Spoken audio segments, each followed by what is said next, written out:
Idaho Falls Pediatrics, proudly supporting kids in our community, and 7 Questions with Emmy. Hey guys, welcome back to 7 Questions with Emmy. Today I'm here at location, so excited, by the igloo, Skittles Igloo.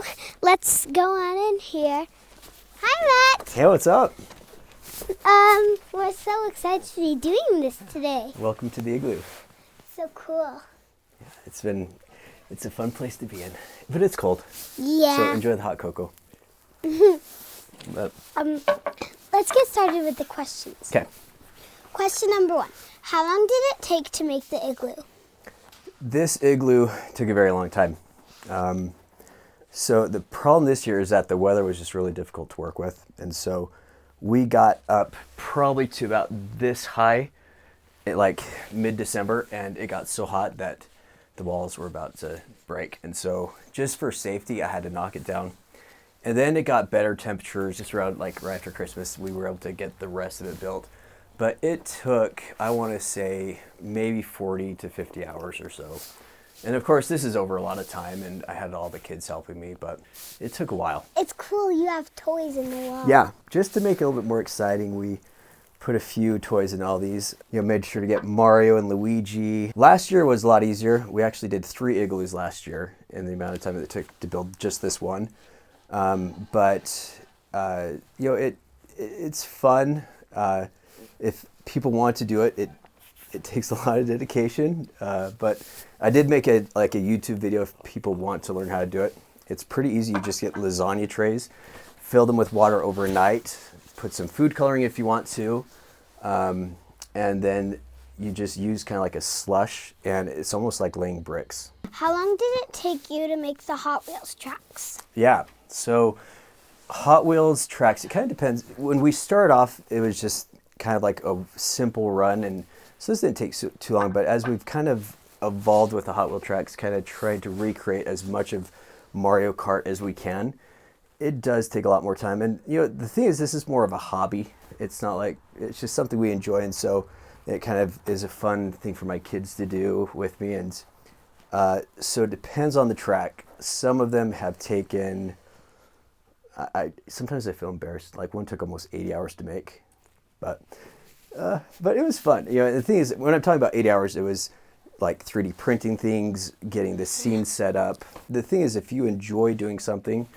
it doesn't feel like work. It's a fun challenge. It's something where, we try to just make things awesome, and it's fun to make awesome. Yeah. So. What's your favorite chalk art that you've done? Yeah. So chalk art, my favorite chalk art is always going to be the Halloween ones. We really like Halloween at our house. We did like a Peanuts version of like when the Great Pumpkin's coming.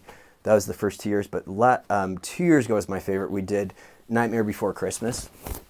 And it was about the time I started using a little bit different chalks that are called pastels, and it just looked so cool how vibrant the colors were. And that year I had a little more time to kind of to draw it out, to prepare it, and I like Nightmare Before Christmas, and I think it turned out really well. Again, these are all hobbies, and the thing that I most enjoy about it is that it brings smiles to people's faces.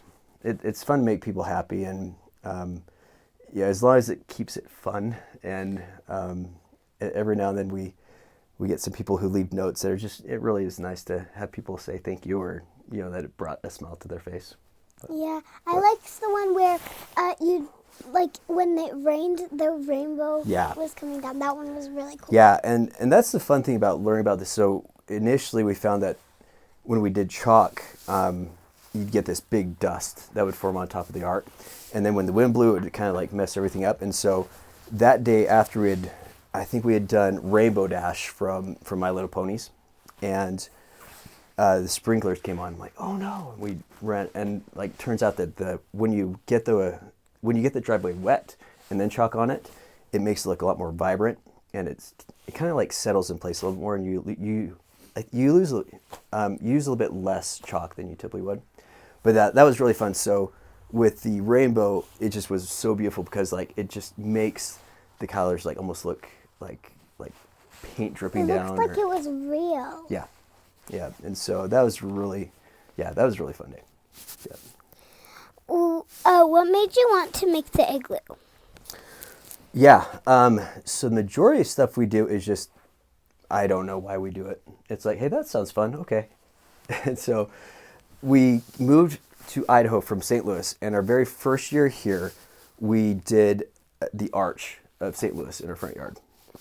So if you ever go to St. Louis, there's this amazing landmark called the St. Louis Arch. And just to remember St. Louis, we did that. And then the next year, we decided to build a big fort. And that was in our front yard. The kids like playing that, throw snowballs. And then I want to say, 2 or 3 years ago, I said, all right, kids, what are we going to do this year? And we had this crazy idea to do an igloo.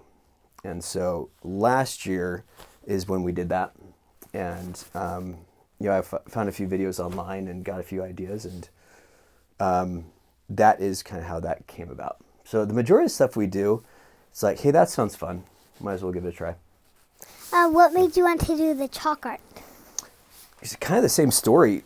After we moved out from St. Louis, so in St. Louis, what we did is we lived in this cul-de-sac, and what I would do is I would draw little lines to basically have the kids ride around with their bikes. And so they would drive by this one place, and that's Mermaid Island, and then they drive by here, and that's Spider and Snake Land, and it was a little fun track. But when we moved out here, we had like buckets of chalk that we just didn't know what to do with it, and so we're like, hey, let's make a big rainbow. And so we did this big rainbow on our driveway, and then we're like, that's kind of fun. So, and I think that was the same time Wonder Woman came out, so we did Wonder Woman after that. Well, you're a really good artist, Matt. Well, I don't know. It's actually pretty easy. So you could draw the igloo. Maybe. Yeah, you could draw the igloo in the summer. Maybe, just to reminisce. Cool. But it's pretty easy. We have 9 squares on our driveway, and all I have to do is just divide those up and then trace it out on there, and it's not too hard. But I have my first year we did a ton. I'm only doing about 2 or 3 a year now because it does take a little more time. But it's fun. Question number 7. Mm-hmm. What advice do you have for me? What advice do I have for Emmy Eaton? That's a very good question. So I would say make sure to enjoy life. Make sure to always try new things. But with the things you do, make sure you enjoy them. It's important to, I think for our mind to explore, it's important for our mind to learn. And I think one thing that's happening a lot lately is that when we see things that are cool, we push the like button, and that's about all we do. Versus like saying, well, let me try that. Let me give it a shot. And so I think anytime we see something that looks fun or exciting, give it a try. It's fun to try new things. It's difficult. You don't always do a good job the first time or the second time, or who knows how many times it takes to get to that point. But try new things, but then also enjoy the things you do. Life is meant to be happy. And I think hobbies are a really good way to kind of help bring more happiness and light into your life. Thank you so much for talking with me today, Matt. Okay. Be sure you check out the Allred's YouTube channel, ABC Allred Family. Bye. Hey, see ya. Idaho Falls Pediatrics, proudly supporting kids in our community and 7 questions with Emmy.